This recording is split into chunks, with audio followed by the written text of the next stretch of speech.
Good morning. It's November 1st, All Souls Day. This is the Sacred Journey of Life Spiritual Center and Healing Order. My name is Michelle Sailing, and I'm here today to offer you a lesson that's on the pathway of what we've been talking about the past several months, and especially the last several weeks, on where we are at here in the progress of the human race on the planet in the seventh ray. But first, what we're going to do is we're going to do our opening prayer.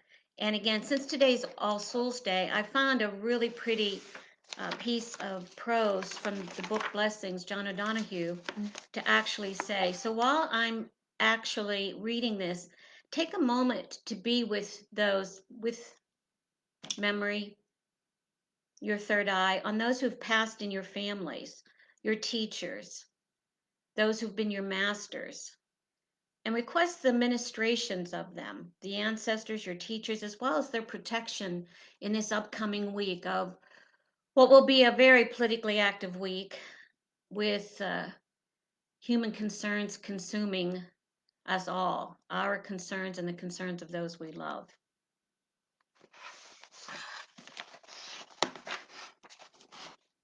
May perpetual light shine upon the faces of all who rest now. May the lives they lived unfold further in spirit. May all their past travails find ease in the kindness of clay.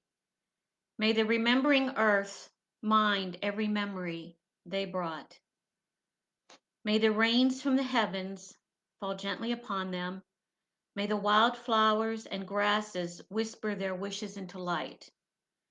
May we reverence the village of presence in the stillness of this silent field. Amen.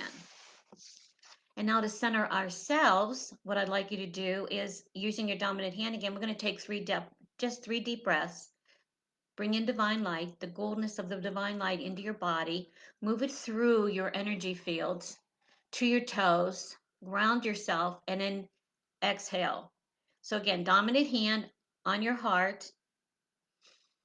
Breathe in, exhale deeply. Breathe in, exhale deeply. And one more time. Breathe in through your nostrils and exhale through your mouth. Shadows, gray. Good. Spirit, flow through us. Touch our hearts. Guide us along the path to our fulfillment. Spirit, flow through us. Touch our hearts. Guide us along the path to our fulfillment. And one more time. Spirit, flow through us and touch our hearts. Guide us along the path to our fulfillment. So, the conversation.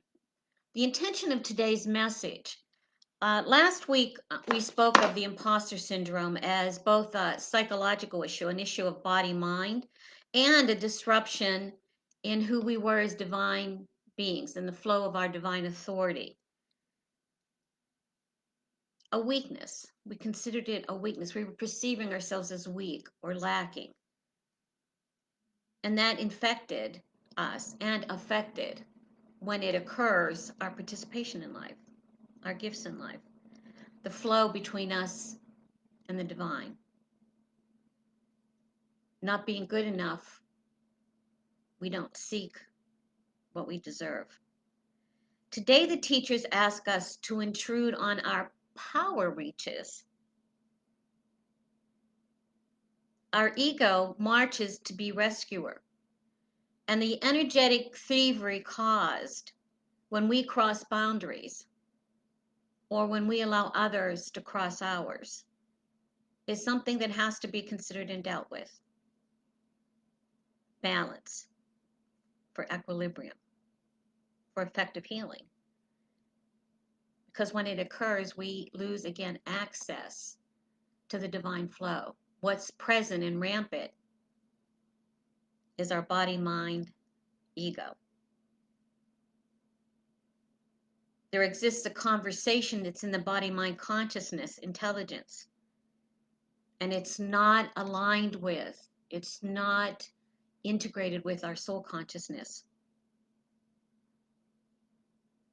The effect of being initiated now under the influence of the seventh ray is that we come to know major dualities of the spirit and mind that exist. We bring into being on the mental plane widespread and recognized relations between the soul and the mind or consciousness. We produce a measure of order in the emotional processes as this initiation in the seventh ray, our lifetime, is realized.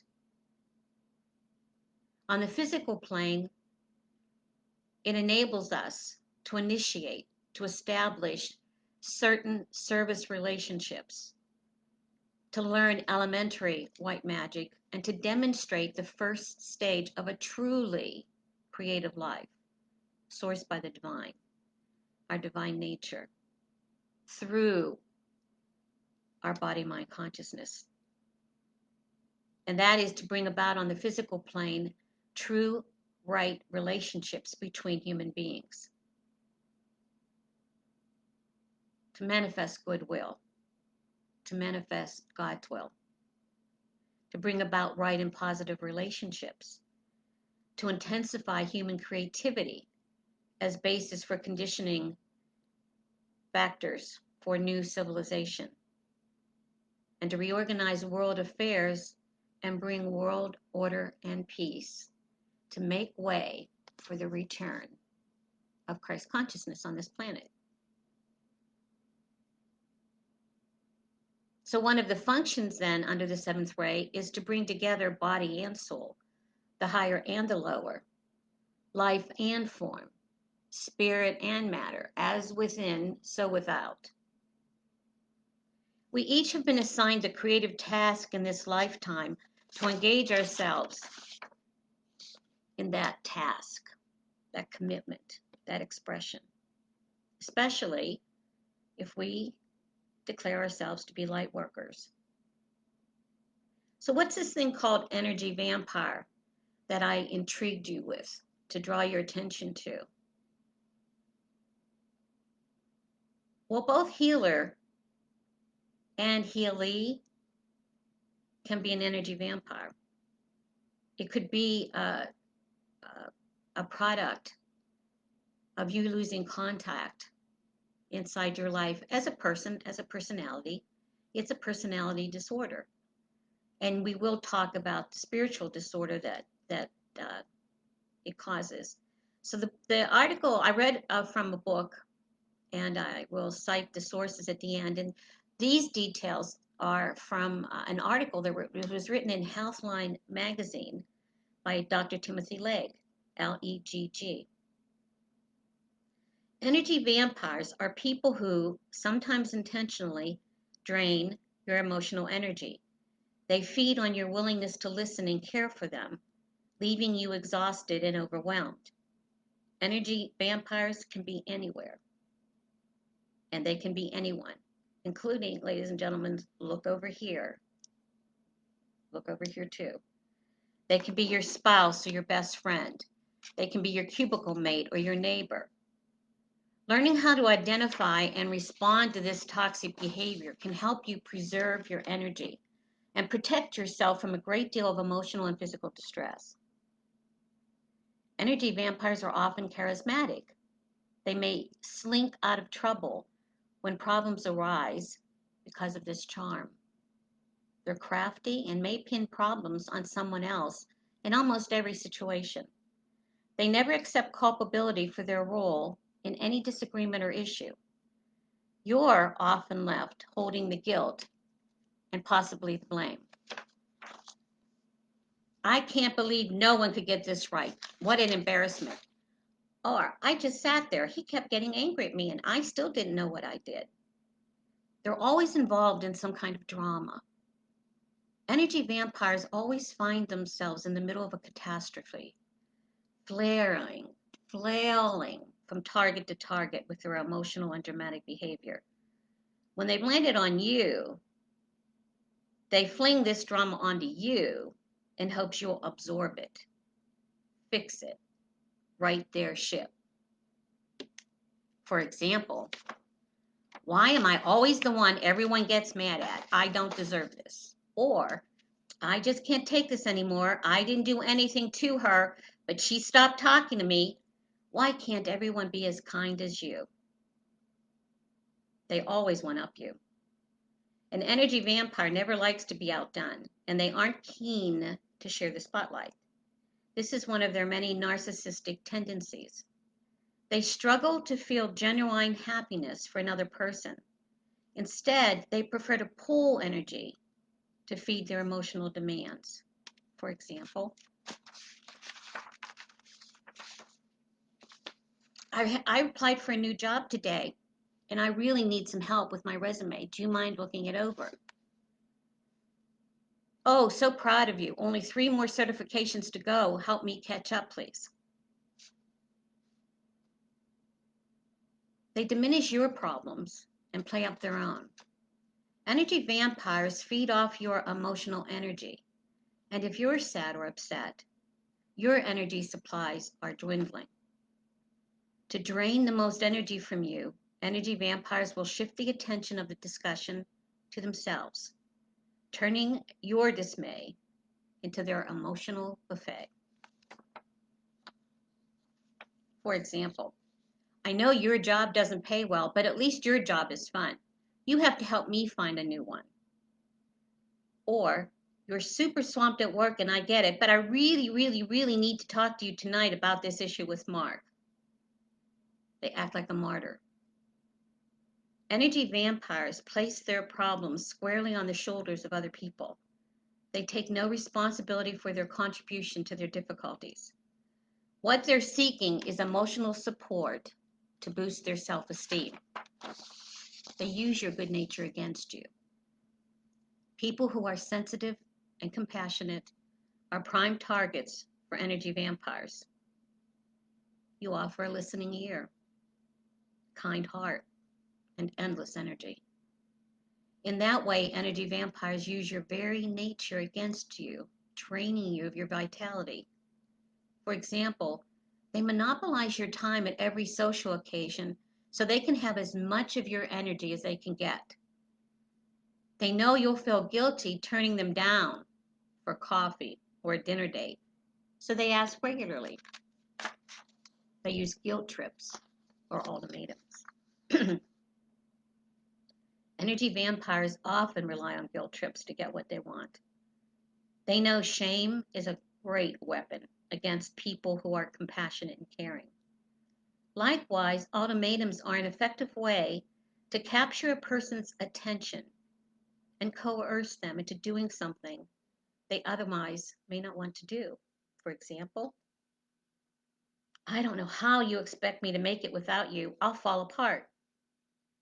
If you really care for me, you'll call him for me and you'll tell him how much I love him. Codependency is a type of relationship where every action is designed to elicit a certain reaction from the other individual.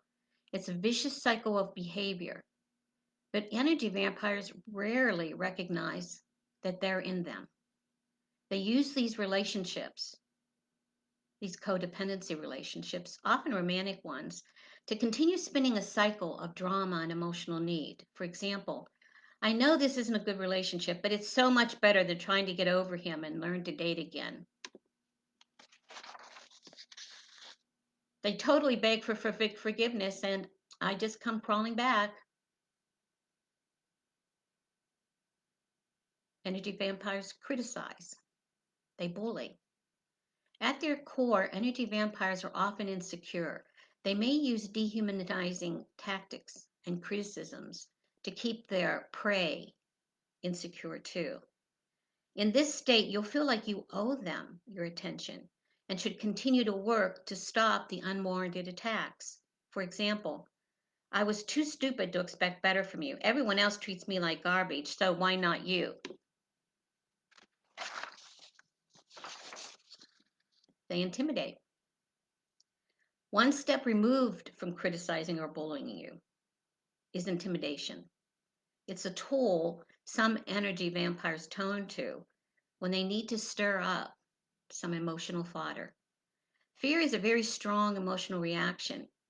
If an energy vampire can upset you, they can bolster their ego. For example, I won't tell you this again and again and again.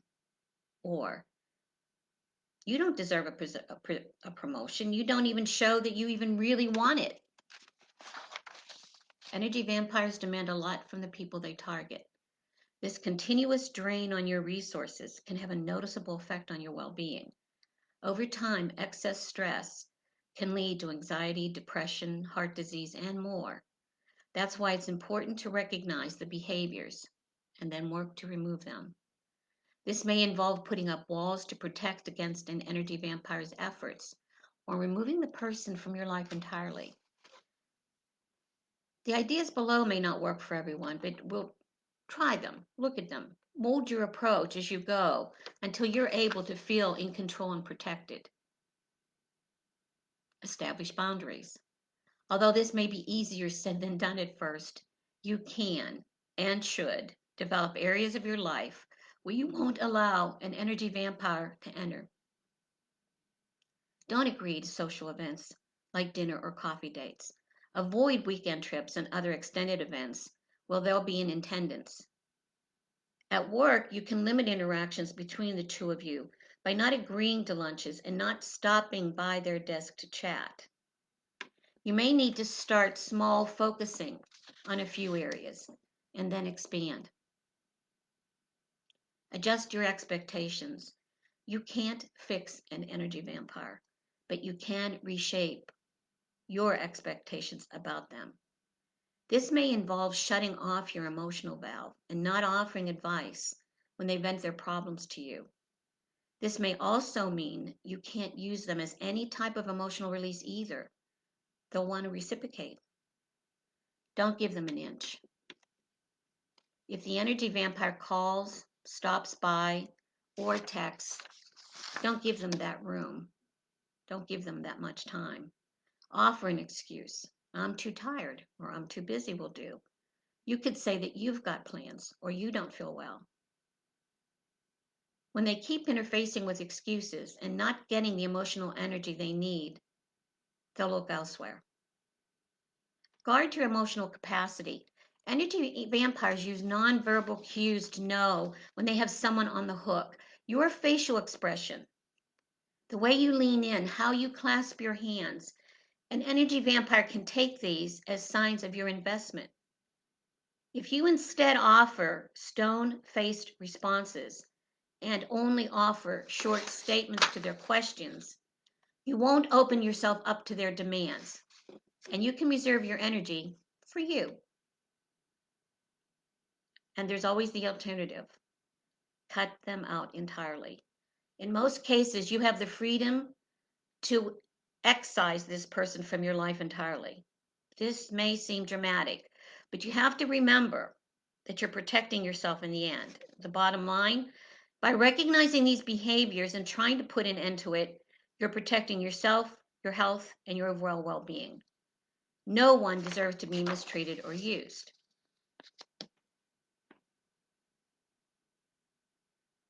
So as we're operating as light workers and empaths, we're establishing a right relationship between the personality and the soul. We're aware of, we're mastering that for ourselves. And if we get intrigued with or get involved in an intrigue, whether we are actually being an energy vampire because we're not being responsible, there might be some right that you're presuming against a boyfriend or a parent or a sibling. Take a look. Take a look. There may be some presumptions that have you cross these boundaries. We're committed as light workers to be a bridge of light between the spiritual triad and the soul-infused personalities, ours and those that we deal with. We're stepping out into a global level of service, accessing universal information with our higher chakras operating in unison with the main chakras and connecting to the grid, the energy grid. You experience yourself. You have the opportunity. You have the gift. You have the access. You're at the portal of operating with a divine authority, a universal connection to all things, having reached a state of enlightenment in body and consciousness. And it's not a merging, it's integration. It's integration. There's a synchronicity in operation. And so you need to be full speed ahead. You need to be healthy, body, emotionally, mentally.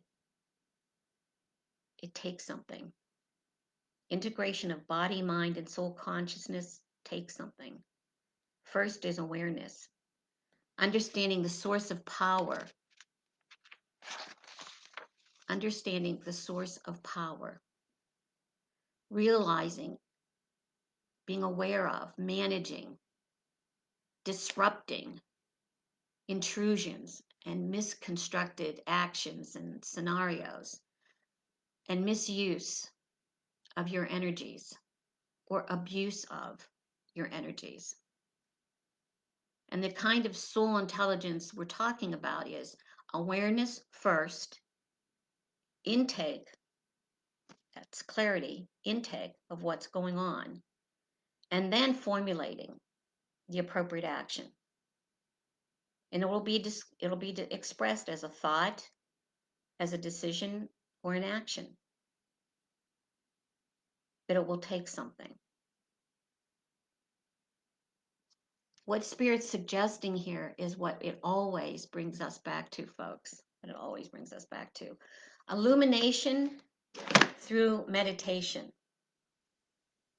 Protection prior to any engagement with someone who leaves you, I'm going to say defeated, depleted.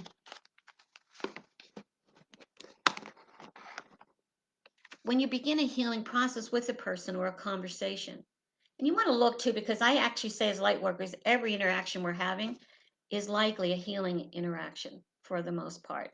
State the intention of your efforts and have a person state their intention of being with you. Just like we state the intention of the message before we begin. Well, what's the intention of this call? What's the intention of this visit? Bring clarity. And then where there's body is the vector, you can feel it in your body. You can feel the discomfort. You can feel the ill at ease.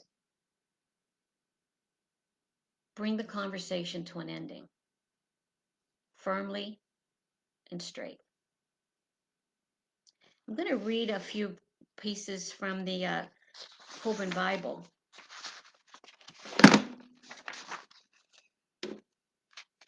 Where this is the 6th book. It's called the Book of the Britons. So let me read this for you. That it actually discusses a principle that we should be applying.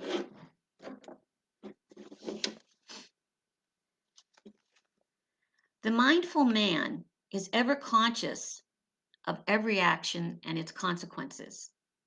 He knows what he does, whether standing still or engaged in some activity. Whatever the body does, he's aware of it and he has it under control.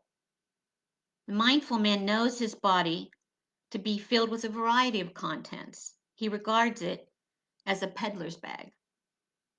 Examine the body daily in contemplation. Develop your mindfulness. Contemplate the body made of earthly elements in solitude, and know that which contemplates is the spirit. Think of the body as if dead. What enlivens it? What is life? Be mindful of all your feelings. If experiencing something unpleasant,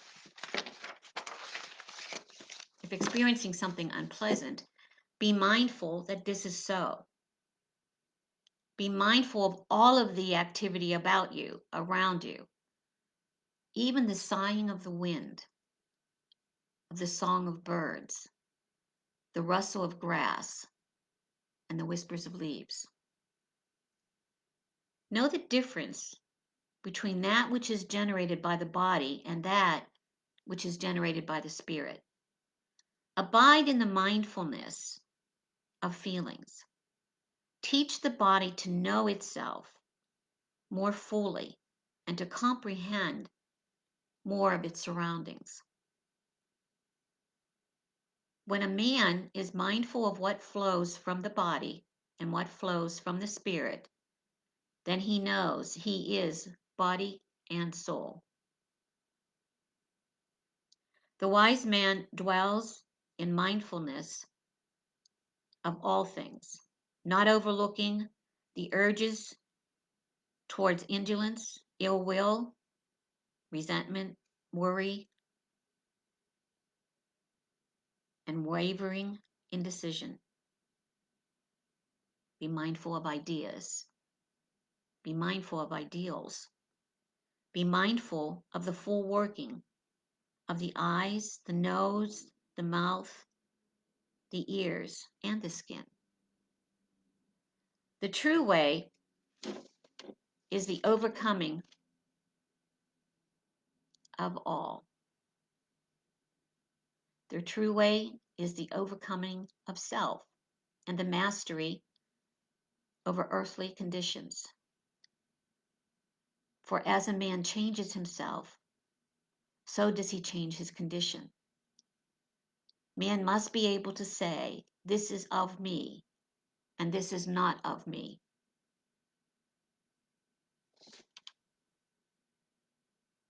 This is me, this is for me, or this is not of me, this is not for me. He must divide himself in two in mindfulness, knowing what is of the earth and what is of the spirit. And I'm going to stop here to say, knowing what is of ego, what is coming from a need, and what is of spirit, what is for spirit.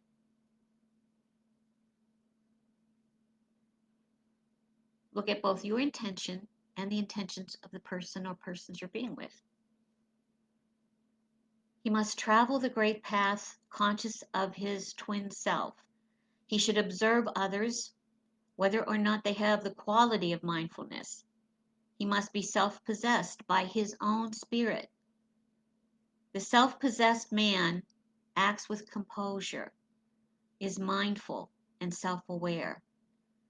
The man of turmoil is he who goes abroad with sensitives unguarded, with his senses unguarded. Without mindfulness, he is unsteady and unstable in thought. Without mindfulness, folks, there's no value in what we think we're offering as a healing or in that conversation. And we have to be honest and tell the truth about the fact when if we are dealing with someone and there is an impact. Again, the body is the vector. You'll feel it in your body. You'll be able to look in a mirror and see the effect of being pummeled by someone's emotional demands. And one of the things the Masters has been teaching me, and hopefully I'm getting much more clear about this, is rescuing. We're not to rescue. That is not our job. We're to share light. We're to offer light. Where the intentions are clear of what someone is asking from us, we deliver through the intercession of, and at the request we make with that person of spirit and of their guides and of their teachers and of their angels. They are their own guru, not us. And our pathway is to put them on the road, give them some direction and some assistance and some support. We don't do for, we do not rescue. We support, we enlighten. And it's really difficult to see that because we have good hearts, but our job is not crisis management. not as healers, not as empaths.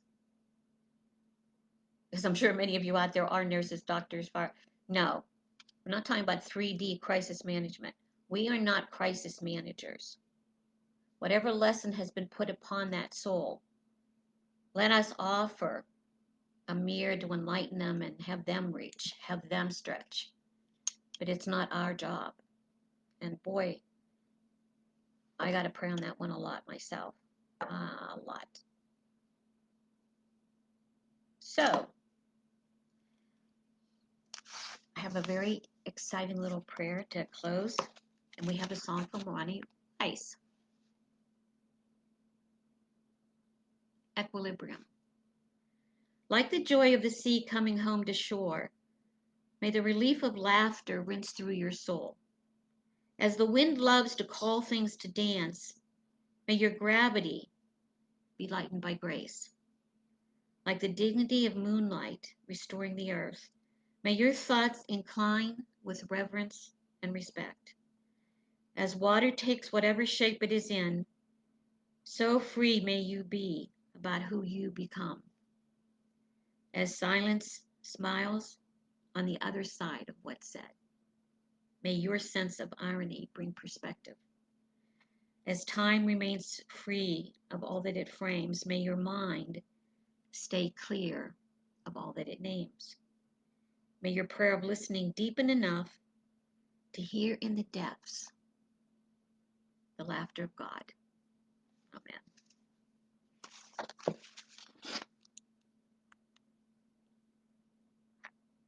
And as I set this up with Ronnie, I want to wish you all a great day. I want to wish the Steelers a win. Okay, guys, 7-zip. I also would like to remind you that we do accept donations that support our expenses, our Facebook, our website, etc.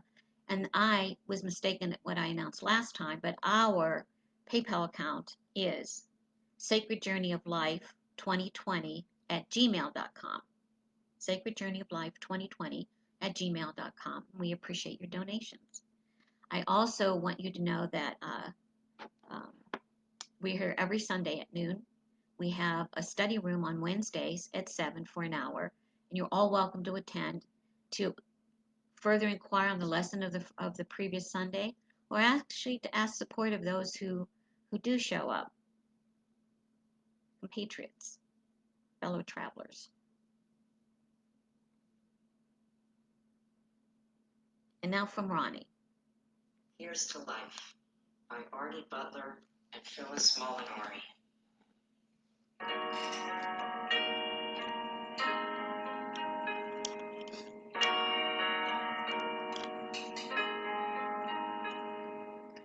No complaints and no regrets. I still believe in chasing dreams and placing bets. And I have learned that all you give is all you get. So give it all you've got. I've had my share, I drank my fill, and even though I'm satisfied, I'm hungry still to see what's down another road beyond the hill and do it all again.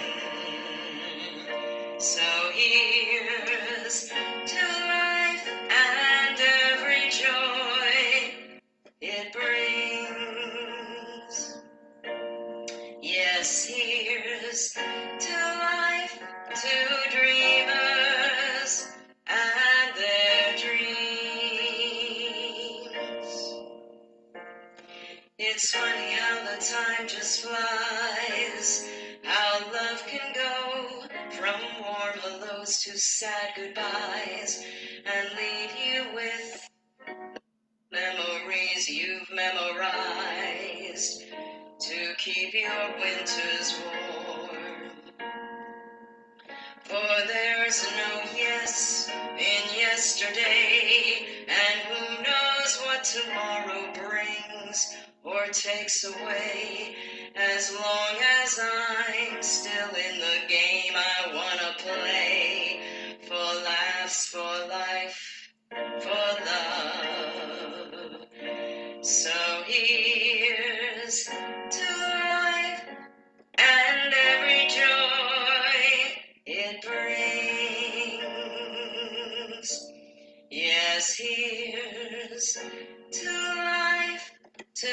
dreamers and their dreams.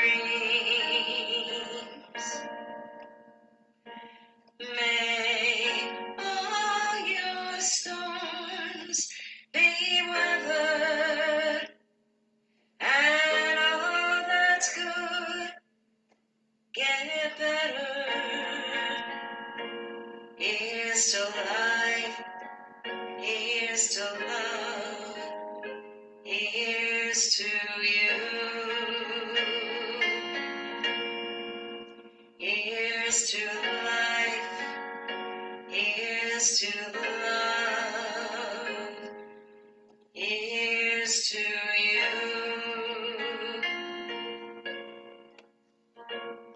Thanks, Ronnie. Here's to life.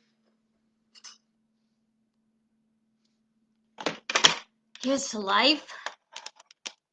Here's to great love. Here's to families. Here's to a great week coming up. Let us all pray and stay together and wish for the best in our communities and in our country as we deal with this very tumultuous election on Tuesday. Vote. If you haven't voted, vote. You cannot mail your vote now. Too late. So please deliver it or please show up early Tuesday morning. I love you. Namaste.